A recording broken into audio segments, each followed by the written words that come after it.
Reading of the day from the book of the prophet Isaiah is 42:1-7. Here is my servant, whom I uphold, my chosen one, in whom I delight. I have put my spirit upon him. He will bring forth justice to the nations. He will not cry out or raise his voice, or make his voice heard in the street. A bruised reed he will not break, or a dimly burning wick he will not quench.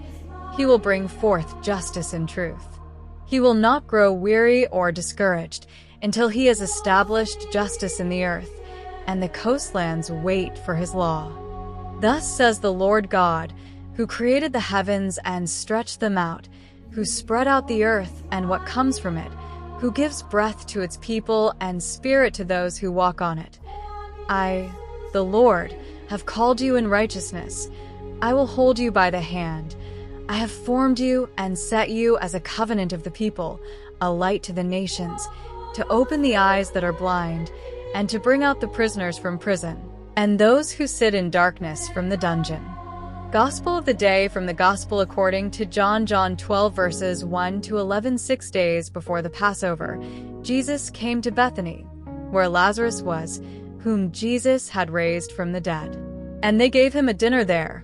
Martha served, and Lazarus was one of those reclining at table with him.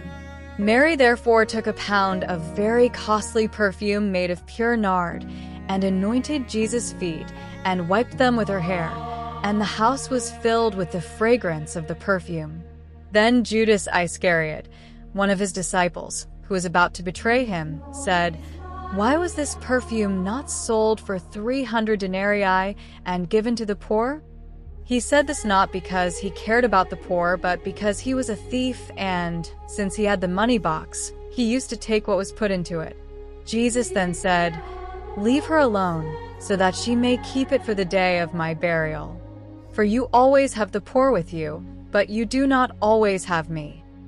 Now a large crowd of Jews learned that he was there, and came not only because of Jesus, but also to see Lazarus, whom he had raised from the dead. Then the chief priests planned to kill Lazarus too, because on account of him many of the Jews were going away and believing in Jesus.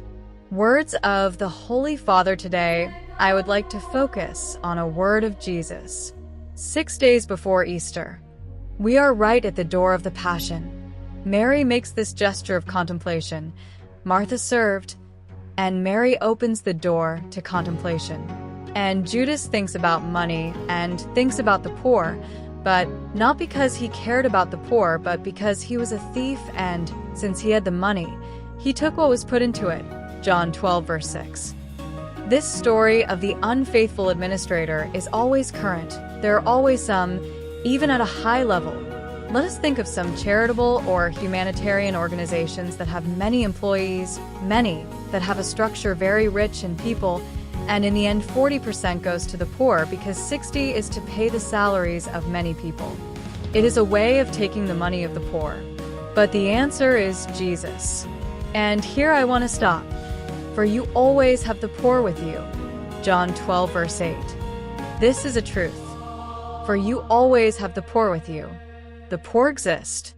There are many of them. There is the poor that we see, but this is the smallest part. The great quantity of the poor are those that we do not see, the hidden poor. The first question Jesus will ask us is, how do you go with the poor? Did you feed them? When he was in prison, did you visit him? In the hospital, did you see him? Did you help the widow, the orphan? Because I was there. And we will be judged on this. Today we celebrate Saint Liduina, a young Dutch woman born in Schiedam in the 14th century. After falling on the ice at the age of 15, she began a long season of suffering, worsened by a mysterious illness that left her almost completely paralyzed. Despite the constant pain, she turned her life into a continual offering to God, dedicating herself to prayer and intercession for sinners and the suffering. Her home became a destination for pilgrims, many of whom found comfort and consolation in her spiritual strength and serenity. Liduina lived with her infirmity for nearly 40 years, revealing a soul full of faith, love, and hope. She is invoked as the patron saint of those with chronic illness and all who suffer physically and spiritually. Her witness reminds us that even in the most extreme fragility, grace can work miracles and make suffering a bridge toward God. The Gospel and the Saint of the Day. If you wish to continue exploring spirituality and Christian history, don't forget to subscribe to the channel and turn on notifications so you don't miss the upcoming videos. May the peace and blessing of the Lord be with you always.